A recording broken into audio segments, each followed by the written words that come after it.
Hey Sopranos fans, welcome to another episode here on Bully Whispers, and we're here today to rank the top 10 biggest badasses on The Sopranos. This was no easy task since the show provides plenty of candidates, but through much tedious and time-consuming effort this list was born, and of course let me know if you disagree down in the comments. Now before getting started, I'm going to take a second to name two honorable mentions. First is Annalisa Zuccia, the real boss in Italy. Despite not holding the title, she is the real power behind the throne, so to speak. She has people collecting and disposing of her toenail clippings so that she doesn't get cursed, and that's an old school Empress level of power, so an honorable mention is needed there. The second honorable mention goes to the unidentified black males that apparently wreak havoc throughout the entire series and never seem to get caught or face any repercussions. They definitely deserve one as well. And with that, we dive into who are the top 10 biggest badasses on The Sopranos. Number 10. Shoving her way into the number 10 spot is Janice, a formidable force in her own right. Not only shrewd in maneuvering, she also has a knack for snagging mob guys, so you never know who she will be able to sick on you, although probably not veto. Janice is not easily intimidated and can hold her own in a fight. To paraphrase the movie Casino, if you beat her with your fist, she comes back with a gun. My first time watching, I remember thinking, oh Richie, this is not going to work out well for you, and it didn't. So that brings Janice in at number 10. Number 9. The Asian Hitman. Okay, so I went against a number of things I took into account making this list. He is not a series regular, and we never really actually see him do anything, but I mean, come on. This guy looks like he could give Chuck Norris a run for his money. There are a whole lot of Sopranos characters that I'd rather have be after me instead of him, so say what you want, he is badass enough to make it in at number 9. Number 8. Christopher Moltisante. Now, Christopher definitely has a bit of a drug problem, but Keith Richards had one too, and if you think you're more badass than Keith Richards, you're just delusional, so I'm not going to let that keep Chris off the list. Although killing Cosette was a bit of a party foul.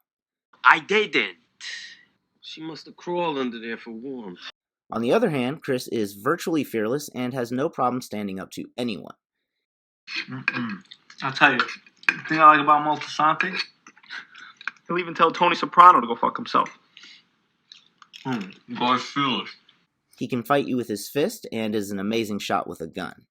Like Tony, he has no shortage of beautiful women and would have proven to be invaluable had he lived a few more episodes. Number 7. Paulie Walnuts. While he is certainly one of the most entertaining characters, he was almost left off the list for the strangling of men. Even adjusting for a show in which most of the characters have done horrible things, strangling an old woman to death seems especially low, but two things kept him on the list. First, he's a survivor. There is no denying that. From surviving the 70s by the skin of his nuts when the Columbos were going at it through the end of the series, Paulie survives. Second, he was never going to be a snitch. Tony Sirico saw to it. So regardless of what you think of Paulie Walnuts, Tony Sirico is badass enough to push Paulie Walnuts into the number 7 spot. Number 6. The Russian guy from Pine Barrens. His name is Valerie, but that's not how anyone knows him, and if Paulie Walnuts is in at number 7 partially for being a survivor, how can Valerie not come in ahead of him?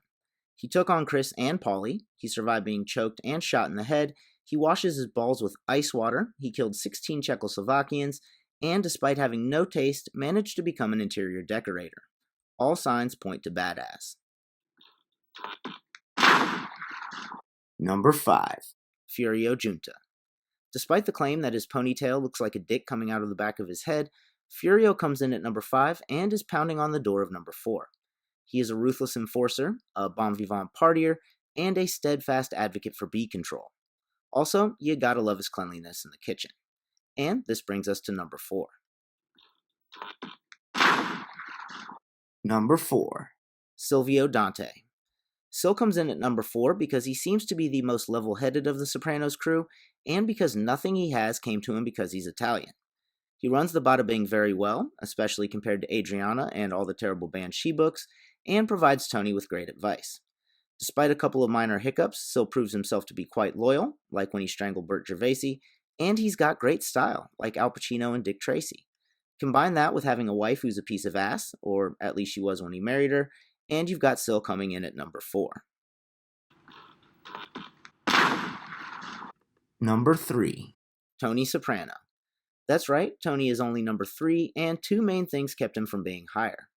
First, we really don't know how much shelter he got early on through his family, like with the Feach Lamana card game. Had Tony's dad been dead at that point, he might have ended up like Jackie Jr. Second, his temper causes him to make bad decisions, like with his mother and the airplane tickets. That being said, he is both intelligent, which he bragged about on more than one occasion, and intimidating as seen throughout the entire series. Like Furio, he is a bon vivant partier, and he had no shortage of good-looking ladies. Lastly, how can you not appreciate his handling of Meadows' harassment as a father? All of these reasons have Tony coming in at number 3. Number 2. Johnny Sack. While not as physically intimidating as Tony, he has a different quality that Tony himself envies. See, we forget that in the old days, the ones that came over that started this thing, they didn't get mad. They just smiled and nodded and made sure you got it later. With a few exceptions, that's much more like Johnny Sack. He is intelligent, shrewd, and has a much bigger family behind him than Tony. He is swift and decisive, unlike Sil when he wore the crown briefly, and you gotta respect the fact that he stayed faithful to his wife. As a boss in New York, he certainly would have had plenty of opportunity to do otherwise, but he didn't, and that's a quality that the others can't claim.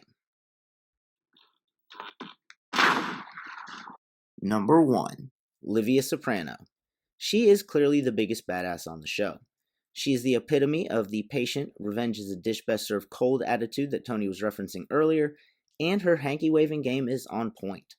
She took a bullet through her beehive hairdo, and what did she do? Shoot him like Janice did Richie? No. Pull a Lorena Bobbitt? No. She wore him down to a nub over time, leaving him a squeaky little gerbil when he died. Even Tony knows the real truth. You know, everybody thought Dad was the ruthless one, but I gotta hand it to you. If you'd been born after those feminists, you would have been the real gangster. Well, thanks for watching this episode here on Bully Whispers. As always, like, comment, subscribe, and I'll see you at the next score.